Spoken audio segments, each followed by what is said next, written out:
BRS ప్రభుత్వం రాకముందు ఎందుకు నీళ్ళ ట్యాంకర్లు ఉండేవి, ఎందుకు వీధి నల్లాలు ఉండేటివి, ఎందుకు ఆడబిడ్డలు నీళ్లు మోసేవాళ్ళు? నెంబర్ 1.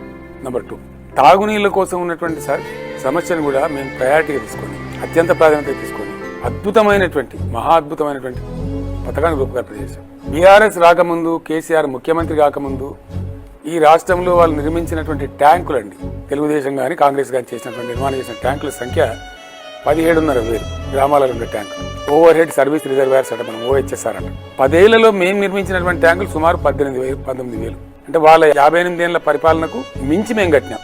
సర్ఫేస్ వాటర్ కాదు, అన్ని కారం నీళ్లు, ఫ్లోరైడ్ నీళ్లు, ఆ నీళ్లు సప్లై చేసి కాంగ్రెస్ గవర్నమెంట్. ఆ పీడకే కదా నల్లగొండలో 150,000 మంది అడుగులు వంగిపోయినాయి ఫ్లోరైడ్ పీడతో. మీకు సింపుల్ అండి, బీఆర్ఎస్ లేకముందు నల్లగొండ ఫ్లోరైడ్ విషయంతో నిండకపోయింది. బీఆర్ఎస్ గవర్నమెంట్ వచ్చిన తర్వాత 5 సంవత్సరాల తర్వాత సెంట్రల్ గవర్నమెంట్ అండి, మేం కాదు, జలసాధన మంత్రాలయం ఉంది కదా నల్లగొండ, ఇది నౌ ఫ్లోరైడ్